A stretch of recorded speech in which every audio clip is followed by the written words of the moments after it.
My name is Richard Langston. I'm 55 years old, and on the cool afternoon of March 21st, 2025, I collapsed on the marble floor of my Manhattan penthouse, 68 stories above the noise of the world I thought I had conquered. At that moment, I was worth exactly $4.2 billion. I owned boutique hotels across 12 countries, a fleet of private jets, 5 yachts, and properties so extravagant I hadn't even stepped inside half of them.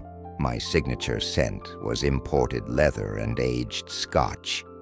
People called me the tycoon ghost because I moved in silence but left gold in my wake. But that day, I discovered something no wealth manager or luxury consultant could prepare me for. What money had actually bought me. I grew up on the east side of Detroit, where the paint peeled off our ceiling like the hope off my father's face. My dad worked night shifts at a factory and hustled odd jobs by day just to keep food on our cracked Formica table. I remember vowing at age 10, gripping a broken radiator in the dead of winter, one day I will never feel cold again.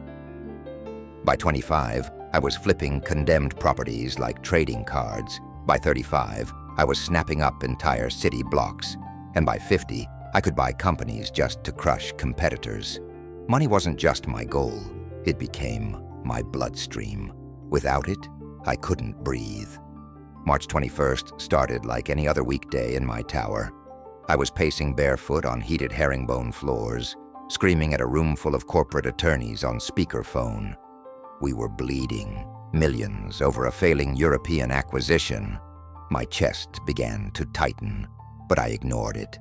I always ignored pain. Pain was a luxury the poor couldn't afford, and weakness wasn't allowed in my empire. Then my left arm went numb. My vision tilted like a painting sliding off its nail. I tried to reach for the gold-plated phone by the bar, but then silence. No crash, no scream, just black. And then I wasn't in my body anymore. I was floating inches above my own leather couch, looking down at myself, unmoving, mouth slightly parted. My assistant, Sandra, was slapping my face, her mascara-stained tears streaking down her cheeks as she yelled into her phone. "He's not breathing. Just come now, please." I should have panicked, but I didn't feel anything. No fear, no weight, just peace. A peace so still, it made silence sound like a symphony. It wasn't numbness, it was release. Then a light appeared. Not a beam, not a blinding bulb. It was like every warm sunrise I'd missed chasing. Deadlines had returned all at once. It pulled me forward with a force that wasn't force at all, just undeniable welcome. I found myself standing in a place beyond language. The grass beneath my feet shimmered like green velvet laced with sunlight. The air smelled like every childhood memory I'd forgotten. And walking toward me was a man, not impressive in stature, but impossible to ignore. He wore no crown, but his presence redefined what royalty meant. His eyes, dear God, his eyes held galaxies. When he looked at me, it felt like every version of me, from the frightened boy in Detroit to the ruthless billionaire in a suit, had just been hugged for the first time. "Richard," he said. His voice wasn't loud, but it echoed through every scar I'd ever hidden. My knees buckled, not out of fear, but recognition. "Jesus," I whispered. He smiled, and the smile cracked open something inside my chest that I didn't even know existed, something I'd buried under years of ambition, resentment, and a vault full of transactions. Tears, real, human, unfiltered tears, spilled from my face like I was seeing again after a lifetime of blindness. "I've been waiting for you," he said softly. Jesus, I haven't prayed in years. I haven't believed. I've done terrible things. He raised his hand gently. I know. He didn't flinch. He didn't correct me. He didn't shame me. Just, come, let me show you something. We began to walk. Not walk, exactly. Move, glide. Each step we took peeled something off of me. Layers I didn't even know I had. Fear, greed, isolation, paranoia. They lifted from my spirit like ash caught in a rising wind. And then he stopped and turned toward me. Richard, he said, do you want to see what your money really did? My first instinct was to hesitate. What did he mean by what my money really did? I was used to measuring success in metrics, net profit, acquisition rates, ROI. But this felt different. I want to see, I said quietly, though my voice felt like gravel, even if it hurts. Jesus extended his hand. I didn't touch it. He didn't need that. With just a gesture, the sky around us folded like pages in a storybook. And suddenly I was watching my life, but not the penthouses, not the launch parties, not the Forbes covers. No, he showed me the shadows behind my empire. At first, I saw cold transactions, boardroom decisions I'd signed off on without a second thought, mergers that swallowed up family businesses, evictions that came from a single stroke of my pen. I saw the layoffs, the panic on people's faces, faces I had never bothered to look at. But then the sky shifted. It wasn't just judgment. It wasn't punishment. It was possibility. I saw another version of my life. I was older, but my eyes looked lighter. I was giving away my wealth, not for headlines or tax deductions. I was paying hospital bills for strangers, quietly, anonymously. I was buying groceries for single mothers in line behind me at small-town markets. No cameras, no recognition. I saw myself sitting on a cot in a homeless shelter, pouring soup into cracked bowls, not as some billionaire savior, but as a man among equals. A man who finally understood. I was there, not just giving, but being present, laughing with a recovering addict as we sorted food donations, hugging a man who had just lost his family in a fire, holding hands with a grandmother trying to raise her grandkids alone. And I saw the ripple effects. Kids I'd helped go to school started, non-profits. One boy I'd paid tuition for became a heart surgeon in Uganda. A woman I helped escape homelessness went on to house dozens more. The dominoes kept falling in beautiful, unstoppable motion. This is what your life could be, Jesus said, his voice almost breaking. This is who you could become. I want that, I said, the words bursting from my chest. I don't care what it costs. I want to go back. I want to fix it. I want to love people more than I ever loved money. I want to be free. He looked at me then, not like a judge or a CEO, but like the father I'd always wanted and never knew I had. There was no accusation in his eyes, only love. Deep, ocean-wide love. Then go back, Richard. The words didn't sound like a command. They sounded like a gift. Love your family, love your enemies, give away your wealth, and watch how rich your soul becomes. Serve, and you'll finally know what true power feels like. But what if I fail? I asked, my voice cracking. What if I fall back into the same patterns? What if I hear the voice of money calling again? Then call to me, he said, simply. I'll be there. I've always been there. You just forgot. He began to glow again, not with brightness, but with presence. His entire being felt like a heartbeat I had always ignored, a lifeline I didn't know I had. But how do I convince people I've changed? I asked. They'll think I'm lying, that it's just another publicity stunt. Tell them anyway, Jesus said. Tell them money is a tool, not a master. Tell them that the richest man is the one who's learned to love without counting the cost. I felt the scene starting to dissolve. He was fading, but not leaving. His voice remained, echoing through me like thunder wrapped in honey. Tell them that true treasure is stored in heaven, where no thief can steal and no bank can hold. Then everything around me started to shake, but not violently. It was like being lifted by something gentle, yet unstoppable. And then I woke up. I woke up in a sterile white room that buzzed faintly like a distant memory. Beeping machines, cold light, the distant hum of life support equipment, and pain, real, electrifying pain, shot through my chest like lightning. I couldn't speak. My throat was filled with tubes, but I could hear voices. "He's alive," someone whispered, their voice cracking. "He's really back." The first face I saw was a paramedic leaning over me, eyes wide like he'd seen a ghost. "Mr. Langston, you were clinically dead for 23 minutes. We tried everything, nothing worked. But here you are." I couldn't move, could barely blink.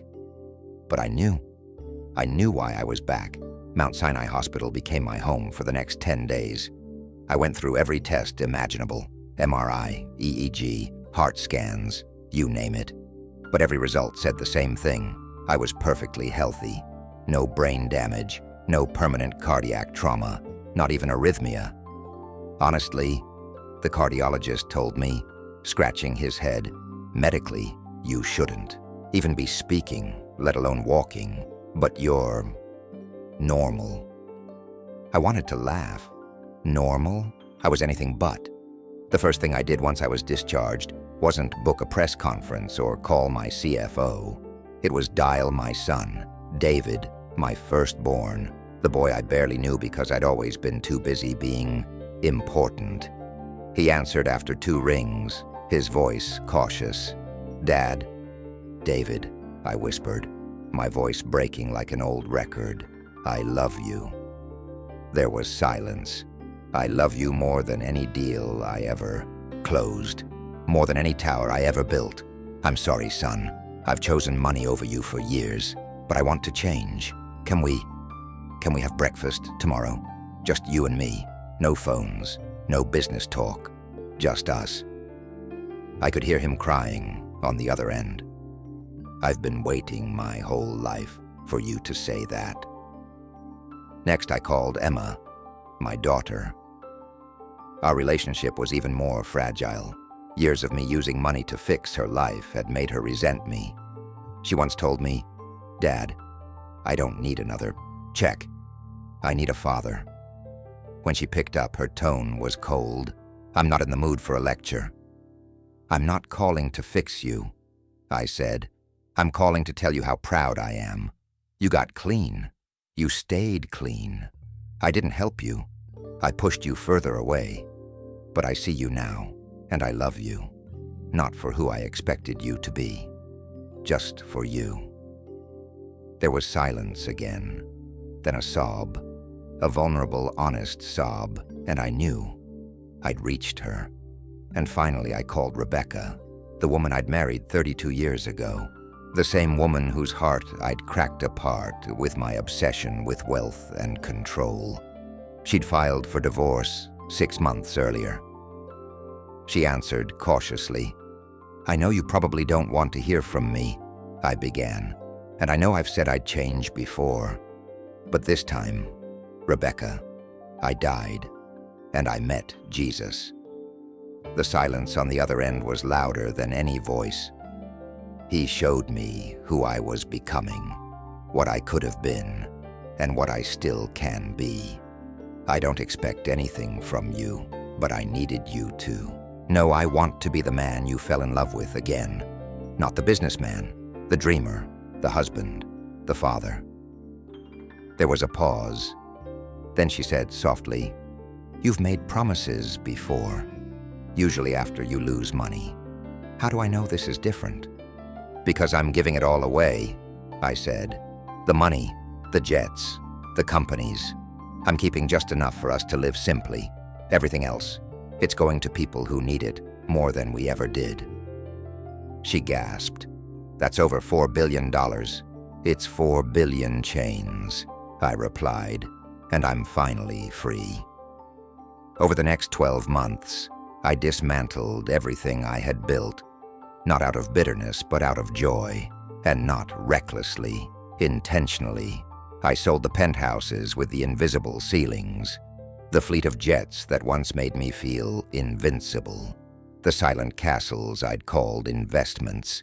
One by one, I let them go until 95% of my wealth was redistributed, like seeds being scattered over dry soil.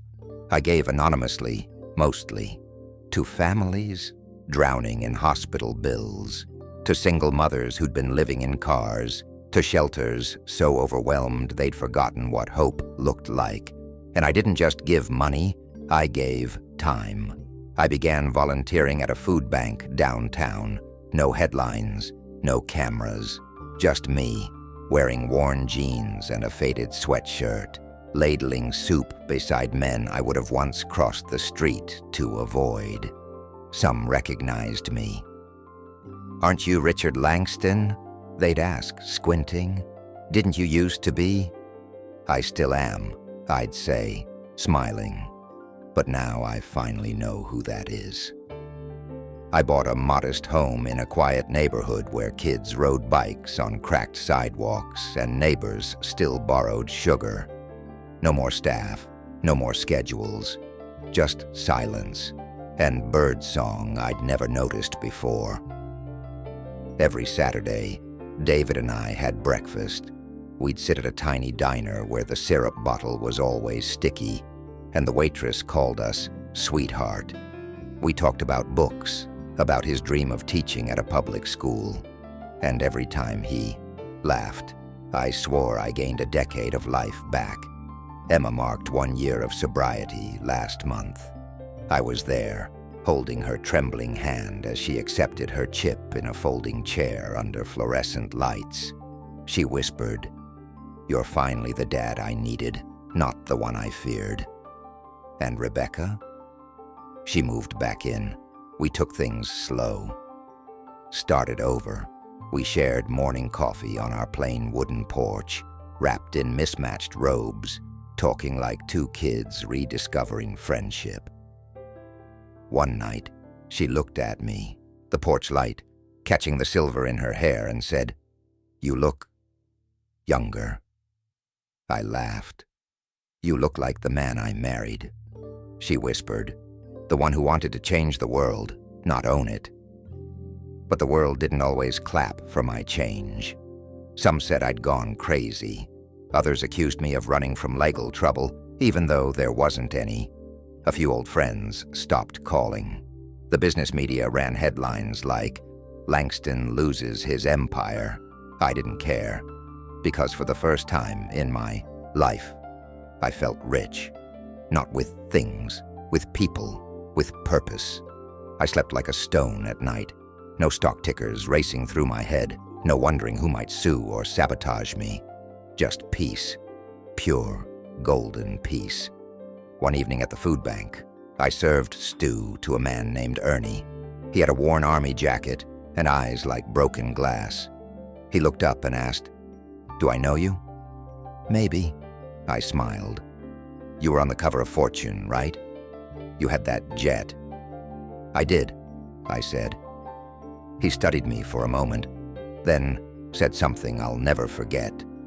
"You look happier now." And he was right. The strangest part of it all, I've never felt wealthier. Not in the Forbes sense, not in digits or assets or accolades, but in the way my son hugs me like he never wants to let go. In the way my daughter calls just to talk, not because she needs something. In the way Rebecca reaches for my hand while we watch the rain fall. That's real wealth. Sometimes I walk through my small neighborhood and wonder how I was ever fooled. How did I ever believe that joy was hidden behind glass towers and locked in vaults? I met Jesus and he didn't shame me. He didn't lecture me. He showed me. He walked me through the life I could have lived, the man I could still become, and that vision lit something in me, a fire that no one could put out. I know people talk. I know some think I lost my mind. But if this is madness, then I pray the whole world catches it, because I've never been more sane. If you're listening, and you're where I was, addicted to success, possessed by possession, working yourself into the grave for trophies that collect dust, I want you to hear me clearly. It's not too late. You don't need to die to wake up. You don't need a heart attack to hear God's voice. You don't need to see heaven to believe in what's waiting for you. You just need to let go. Call your son. Apologize to your daughter. Love your spouse like you once promised you would. Give something away, not for the tax break, but because your soul needs to learn how to breathe again. And ask yourself, am I using money to love people, or using people to love money? Jesus told me something I'll never forget. Tell them that money is a tool, not a master. Tell them the richest person is the one who has learned to love without counting the cost. Tell them that true treasure is stored in heaven, where no thief can steal it and no bank can hold it. That treasure, it's in every act of compassion, every moment of mercy, every dollar that becomes a seed in someone else's garden. I used to believe the richest man was the one who died with the most money. Now I know. The richest man is the one who dies with the most love. And love, real love, doesn't cost a thing. It just costs everything else. My name is Richard Langston. I used to be a billionaire. Now, I'm just a man who gave it all away to finally become free. And I've never felt richer. If this story touched your heart, don't forget to subscribe for more real life stories of faith and transformation. Comment how great God is below, and share this video with someone you love and want to bless today, because the greatest return you'll ever see is a soul set free.